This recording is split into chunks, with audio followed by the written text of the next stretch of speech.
다음은 이제 질문을 받는 시간이 되겠습니다. 그 질문은 그러니까 간단하게 지금 저 핵심만 지금 올라와 있습니다. 불심이 부처님을 향한 마음, 진실된 마음이 운명을 바꿀 수 있는지요? 그래서 여기는 오늘은 이제 되게 운명을 사주팔자를 얘기하는데 그때그때 사람의 삶의 질을 바꾼다. 그래서 오늘은 이제 질문도 이런 질문이 올라 있으니까 믿음으로 해서 죽게 된 사람이 살아난 그 실제 경우를 설명을 해드리고, 그래서 제목은 핵심적인 것을 동전 세잎이 동전 세 개가 죽었던 목숨을 살렸다. 실제 있었던 얘기를 설명을 해드리겠습니다. 그러니까 기도가 얼마큼 중요한가, 그리고 여기에서 제가 드리는 말씀의 핵심이 뭔가, 그걸 여러분들 잘 한번 되짚어 보시기 바랍니다. 이 얘기는 충남 서산군 고북면, 서산군의 고북면에 그 고북면장을 지냈던 김기정 씨의 삼촌에 관한 얘기. 그래서 김처사라고 얘기가 이렇게 나오고 있습니다. 그러니까 이제 김처사에 관한 얘기를 들려드릴 건데, 이제 이 김처사라는 사람이 10살 때, 옛날에는 이제 지금은 초등학교 그러지만 옛날에는 국민학교 그랬잖아요. 또 그전에는 보통학교 그랬어요. 사실은 그러다 이제 국민학교 시절이니까 이게 이제 한 5, 60년대 그때 이제 얘기 같습니다. 그때 10살 때 소풍을 가는데 되게 시골 학교에서는 저도 그랬습니다. 경기도 저 평택 쪽인데 주변에 사찰 쪽으로 경치가 좋으니까 산도 있고 그쪽으로 이제 지금 초등학교죠, 국민학교에 소풍을 가고 그랬습니다. 근데 마찬가지로 여기도 이 이제 학생도 10살 때 연암산 천장암이란, 천장암 이거 대단히 유명한 사찰이에요. 경호 스님의 말씀이 깃들어 있는 경호 스님이 거기 이제 계셨던, 경호 스님 계실 때 이제 경호 스님 형님이 주지를 하고 있었다 그러죠. 그때 만공 스님께서 출관 사찰도 여기 천장암이에요. 그 먼저 여러분들 만공 스님과 경호 스님 두 분의 그 있었던 사연을 아시는지 모르겠어요. 하나 간단히 소개를 해드리죠. 이제 두 분께서 탁발을, 옛날 어려운 시기니까 탁발을 나가셨다 그래요. 탁발을 나가서 이제 쭉 다니다 보니까 이제 쌀이든지 보리쌀이든지 이제 곡식을 되게 이제 받는 거죠. 탁발에서. 이제 만공 스님이 기운이 상당히 키도 크시고 기운이 장사라고 그래. 이제 5마를 지고 이제 탁발 받은 시주 받은 쌀을 짊어지고 이제 이렇게 오는데 힘들다고 아마 그랬던 모양이야. 그랬더니 빨리 가자고, 엉뚱한 스님을 가자고 경호 스님께 그러더니 마을 앞을 지나가는데 마을 앞에 사람들이 쭉 앉아 우물가에 이제 그 새댁도 있고 아주머니들이 빨래도 하고 있고 물을 길어가는 사람도 있고 그쪽에 이렇게 보니까 또 마당가에는 동네 아저씨들이 이제 아마 여름이었던 모양이에요. 이렇게 앉아 있는데, 아니 저기 앞에 길을 지나오다가 새댁이 이렇게 물을 이제 물동에다, 그냥 물동에다 물지기 힘드니까 이날 물동에 그 이제 여인네들은 물동에다 이제 물을 길을 날랐어요. 집으로 각 집마다 물이 없으니까. 이제 이고 가는데 앞에 가서 경호 스님이 느닷없이 쫓아가 가지고 물동이 이고 하는 새댁한테 입을 맞추잖아요. 그러니까 배란간에 뭐 부리무식간에 일어난 일이니까 물동이로 내려서 깨지면서 새댁은 소리 지르고 얼굴 한 싹을 생패다가 주저앉았고 동네 사람들이 보니까 이게 이상한 일이 벌어진 거야. 그러고 있는데 동네 사람들이 앉았다가 저런 미친 중놈 새끼들이 저러냐 그래가지고 뻘떡이나 쫓아나오니까 경호스님 들뜨기 시작하는 거야. 붙들리면 맞아 죽는 거지. 그러니까 얼마큼은 한 10미까지는 아마 5, 20미 뛰었겠지. 이제 사람들이 쫓아오니까. 그러니까 언제든지 도망가는 사람을 쫓아오는 사람 하면 도망가는 사람이 이제 사생결단으로 죽기 살기를 뛰니까 못 쫓아오는 거죠. 한참을 가다 보니까 쫓아온 사람이 뜸해졌는데, 경호스님 망고스님한테 그랬다는 거 아니에요. 무거우냐? 그랬더니 그때 이제 망고스님 뭐가요? 그러니까 그 전에는, 그 사건이 벌어지기 전에는 쌀 단말을 짊어지고 힘들다고 그냥 그러고 오던 게, 붙잡이살 뛸 때는 무슨 100m 달리기 선수처럼 그냥 쫙 뛰었는데도 불구하고 집이 있는 걸 몰랐다는 거 아니에요. 그러니까 붙잡히면 작대기 찜질을 맞아야 되니까 그러니까 짊어지고 있던 사실을 몰랐다는 거 아니에요. 뭐가요? 이놈아 짐 거저 쌀자루 짊어지는 거 무겁다라며. 예. 그때서야 느끼고 알았다는 거예요. 그만큼 우리 마음이라는 게 어디가 있느냐에 따라서 생각이 틀려진다는 그런 얘기예요. 근데 그게 이제 천장암에 있던 경호 스님과 만공 스님의 이제 얘기죠. 그러면 이거 얘기하려면 또 지난 시간에 얘기를 했지만은 이제 제대로 얽힌 얘기들이 또 재밌는 게 많아요. 근데 하여튼 10살 먹은 이제 김처사가 10살 때 연암산 천장암으로 갔는데 담임 선생님이 학생들 쭉 많고 여기 절이니까 스님들이 기도하고 공부하는 곳이니까 조용히 하고 그 다음에 봄에 소풍 갔겠죠. 꽃 필 때. 그랬더니 꽃 같은 것도 꺾지 말고 조용조용 해라. 그리고 이제 잘 타일렀어요. 담임 선생님이. 그랬더니 이 김처사 이 양반이 10살 먹은 이 학생이 선생님 저 선생님한테 여쭤볼 게 있어요. 그게 뭐냐 그랬더니 저 들어가서 법당에 들어가서 절해도 돼요. 괜찮다. 그건 들어가서 조용히 절을 해라. 그랬더니 김처사가 이제 법당에 들어간 거예요. 부처님은 한참 쳐다보고 앉아 합장하고 어서 배원에 합장하고 있더니 절을 3번을 지국청 서더니 무릎 꿇고 앉아가지고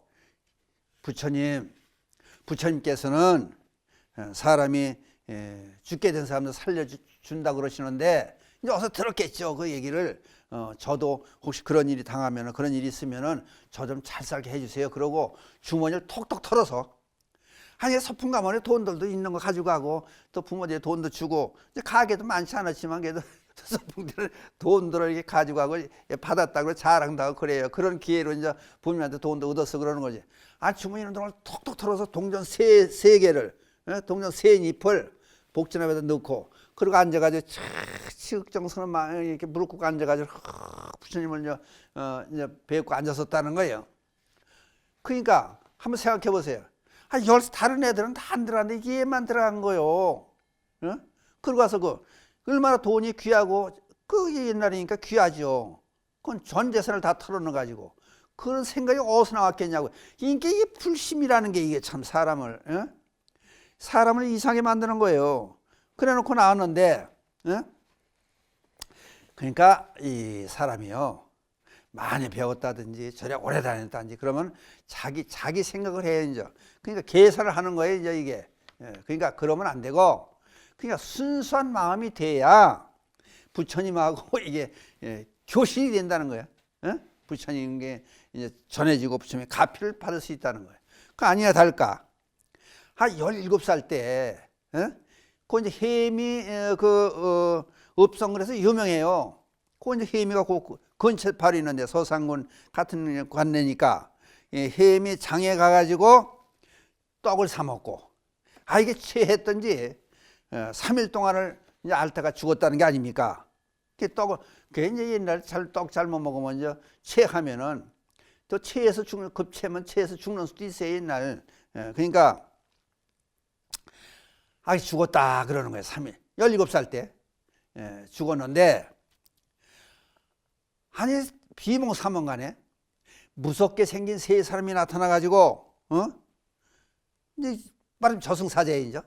가자고 결박을 꽁꽁 묵더라는 거예요. 가자고. 발버둥을 막 치고 안 간다고 막 그랬더니 이 3사람 중에 한 사람이 차고 있던 방맹을 꺼내가지고 머리를 때리는 통에 꼼짝 못하고 묶여가지고 이제 끌려가는 거예요. 이제 끌려가는데 그 중에 한 사람이 무슨 얘기를 하냐면은 이 사람을 잡아가려면은 천장암에 가서 명부를 빼가야 하는데 거기 들려야 된다 그러더래요. 3사람 중에 한 사람이. 그러니까 그럼 그러자고 이제 3사람이 같이 이제 10살 먹은 이제 어린애를 데리고 천장암에 갔다는 거 아니에요. 그 이제 천장암 법당에 들어가서 이제 그 신도 카드가 있을 거 아니에요. 그게 이제 명부라고 여기 이제 나오더라고. 그러면 그거를 이제 가져가야 되는데 그 이제 부처님께 빼고 가려면 허락을 얻어야 되는 거 아니에요, 또 이제. 그러니까 가서 이제 있으니까 부처님이 3사람에게 물어보더라는 거예요. 쟤를 왜 끌고 가느냐? 왜 붙잡아 가느냐? 물어보니까 3사람이 저승사 셋이 서로 얼굴만 쳐다보고 얘기를 못 하더래요. 그랬더니 부처님께서 하신 말씀이 그 사람 풀어줘라. 단번에 풀어주라고 그냥 그런 말씀을 하더라 했더니 알았습니다. 그러고 이제 아마 이 묵교통을 풀어줬던 방이야. 그랬더니 가까이 오라. 그 부처님이 가까이 오라고 이제 손짓을 하시더래. 그래서 이제 10살 먹으니 이제 학생이 앞으로 몇 발짝 세 발짝인가 몇 짝 가는데 그냥 마루가 푹 꺼지면서 밑으로 떨어졌다는 거예요. 떨어지면서 죽었던 사람이 깨어난 거예요. 이제. 그래서 살아난 거예요. 살아났는데 그 다음에 이제 이 사람이 평생을 이 허벅지 있는 쪽에 묶였던 저승사자에게 묶였던 그 자국이 끝까지 그 있었다는 거 아니에요. 이 양반이 아까 얘기했지만 그 면장을 지낸 김기정이라는 이분의 이제 삼촌인데 아니 나이 많은 나이가 늑들까지 나이가 많을 때까지라도 그거를 보여주면서 내가 사실은 저승에 갔다 왔다. 그래서 여기 저 천정한 부처님이 살려줬다. 그 얘기를 했다는 거예요. 여러 사람이 들은 거예요. 이제. 그 얘기를 듣고 그 얘기가 전해지고 이제 책에 이게 이제 올라와 있으니까 저도 이걸 이제 발췌해서 여러분께 들려드리는 거예요. 이제. 그러니까 문제는 이 순수한 마음이 계산되지 않은 순수한 마음이 얼마나 중요하냐. 이걸 우리 한 번쯤 알아야 될 거 아니냐. 이제 그 얘기를 하고 싶은 거예요. 그러니까 예를 들어서 많이 배운 사람이 있어요. 이제 좀 실례되는 말씀 같지만은 많이 배운 사람일수록에 자기 나름대로 이제 계산하는 거예요. 그러니까 부처님이 하신 말씀 지금 이런 얘기는 그러면은 아니 죽는 사람도 부처님이 살려준다. 그 죽는 사람을 어떻게 살려주냐고. 의사도 못 살려주냐고 의심하고 그런 사람은 이거 얘기가 해당이 안 되겠죠. 그냥 순수한 마음이 있어야 부처님 가까이 갈 수 있다. 그 얘기는 계산된 마음, 욕심이 터글터글 욕심이 뒤끌고 있으면은 이 생각 저 생각에서 말이 많겠죠. 그러니까 불교를 쉽게 접할 수 있는 사람도 순수해야 된다. 그러면 딴 쪽으로 얘기하면은 차라리 순수하려면은 이것저것 계산하지 않는, 그러니까 우리들이 배웠다고 하는 게 과연 얼마나 몇 프로치가 되냐 거지. 이 세상 넓고 넓은 세상을 요만한 잔막대기로 재려고 덤벼드는 그거 비유하면 그런 거 마찬가지라는 거예요. 그러니까 예를 들어서 스님들이 평생 공부를 해도 8만 대장을 다 보질 못하지 않습니까? 그러면 인도에서 8만 4천 가지라고 하는 것은 사람이 사는 가지가 그만큼 많다는 거 아니에요. 그러면은 8만 4천 가지가 삶이 그만큼 많은데 8만 4천 가지의 만큼의 또 괴로움이 있고 어려움이 뒤따른다는 거 아니에요. 그 해결 방법이 8만 4천 가지가 있다. 그러니까 그게 8만 대장경으로 등장을 하는 거 아니에요. 부처님 말씀이. 그러니까 우리는 마치 그래요. 어린이들에게 위인전기를 일으키는 이유는 그 에디슨에 대해서 발명가가 돼서 그 세계 이름을 날리고 싶고 모든 사람을 기하고 싶으면은 그냥 발명가가 되지 않냐. 그러면 에디슨의 이걸 쭉 전기 읽어 이런 삶을 사니까 훌륭한 사람이고 발명가가 됐더라. 그건 이제 예를 들어서 지금 어린이 얘기니까 10살 먹은 초등학교 학생 얘기니까 에디슨이 어렸을 때 그랬다는 거예요. 아니 학교에서 울고 오더라는 게 엄마가 왜 오냐 그랬더니 그림을 잘못 갖다 선생님한테 혼났어요. 무슨 그림인데 보자고 그랬더니 말을 그렸는데 이게 소도 아니고 말도 아니라고 막 야단을 쳤다는 거예요. 그러니까 어머니가 애 용기를 북돋아주기 위해서 야 그러면 학교 가지 마. 나한테 배우라 차라리. 그러니까 우선 어려움이 처있는 애를 위안을 주고 나서 그 다음에 이제 다음이지 한참 있으면 그림이 잘못됐구나. 그러니까 이렇게 그려보자. 그 과정을 넘기고 이제 해줘야 되는데. 그러니까 어린애들을 야단칠 땐 어린이의 마음으로 돌아가야 되는 거예요. 부처님의 불교를 얘기할 때는 부처님의 순수한 마음, 깨달음에서 나오는 우리가 알지만 순수한 마음으로 돌아가야 되는 거예요. 그러니까 어린이들이 부처님과 가장 가깝다는 거예요. 그건 순수하니까. 그런데 무슨 일이 있었어요, 에디슨이? 아니, 양지 바른 데 가서 계란을 품에 안고 앉았잖아, 맨날. 그냥 엄마가 물어봐요. 뭐 하는 게? 병아리 깔라고 그런다, 그지? 그런데 다른 사람 같으면은 애 마음 돌아가니까 내버려두는 거예요. 지가 터득해서 알면 되는 거니까. 그럼 지금 우리네 같은 사람들이 그럼 여기 지금 방송을 같이 듣고 있는 보사님들도 들을 거예요. 애가 계란을 품고 앉아 양지밭에 앉았으면 이 미친 막 그게 어떻게 계란이 깨지냐, 닭이 병아리 깨고 나올 거냐고. 야단부터 칠 거 아니에요. 그러니까 순수한 마음으로 돌아가서 보는 세상에 그 넓고 우리가 얼만큼 아냐고 세상에. 예? 어떤 데 전 그런 얘기를 해요. 사람이 나무만큼도 모른다. 그 나무는 지금 저 낙엽이 많이 쪘잖아요. 그 낙엽이 왜 떨어지느냐고. 나무 잎과 줄기와 뿌리가 같이 전부 다 살려면은 겨울을 이겨낼 수가 없어요. 추우니까. 양분도 부족하고 추우니까 견뎌내지 못하는 거예요. 그러니까 나무 잎을 떨어뜨려 내놓고 물론 아픔이 있죠. 그래 놓고 나야 줄기와 뿌리와 가지와 이게 살 수 있는 거예요. 그러니까 이게 사람들이 가만히 보다가 그래도 이제 머리가 좀 돌아가고 좀 생각 있는 사람들은 그걸 보고 구조 조정을 배운 거 아니에요. 그럼 나무도 아무것도 아니고 아무것도 모른다고 생각하는데 불경기가 오는 걸 알지 않습니까? 근데 우리는 불경기가 오는 걸 모르지 않습니까? 추위가 오는 걸 나무들은 아는 거예요. 그럼 우리가 불경기 어려운 시대가 온다는 걸 사람들은 모르잖아요. 그냥 덤벙덤벙 많이 쓰고 절식도 못하고 대비를 못하고 그런 입장이면은 지금 자연 그대로는 순수함을 우리 불자들도 알아야 될 거 아니냐. 그러니까 그러려면은 어린 마음 같은 그런 마음이 있어야 되지 않느냐. 그러면은 가표를 받으려면은 어른들이 이런 일을 한다고 생각해봐요. 그러면 법당에 들어가서 인원을 전부 끌어내놓고 부처님 전에 앉아가지고 부처님이 죽은 사람도 살린다는데 그러면 저도 좀 살려주세요. 좋은 일 있게 만들어주세요. 그리고 몸과 마음을 바쳐가지고 그렇게 할 수 있는 그런 마음의 여유가 생기느냐고 차라리 어린이만도 못한 그런 우리 삶을 많이 살지 않느냐. 그러니까 운명을 바꿀 수 있는 얘기는 그러니까 나를 내려놓고 순수함에서 누굴 만난 인연에 따라서 한번 틀리지 않습니까? 그럼 부처님 만난 인연 또는 선지식을 만난 인연 그 좋은 인연을 우리는 같이 만들어 가야 되는데 부처님을 만난 불자 입장이라도 우리는 부처님 가르침을 부처님과 진정한 가르침이 뭔가 그걸 이거 숙지하고 실천하는 게 상당히 중요한데 그냥 말로만 하려고 그러고 자기들이 더 잘났다 생각하고 어떻게 보면은 부처님 뭘 아냐 그러고 그 운명이 뭐냐 뭐 죽고 사는 게 뭐냐 그런 자체도 우선 받아들이려고 그러지는 않아요. 않고 전부 의심하고 앉아가지고 이상한 삶을 살다 보니까 어려움에 지금 반복되는 그런 삶을 살지 않느냐. 그러니까 한번 좀 생각해 보자. 그래서 오늘 동전 스님의 목숨을 살렸다.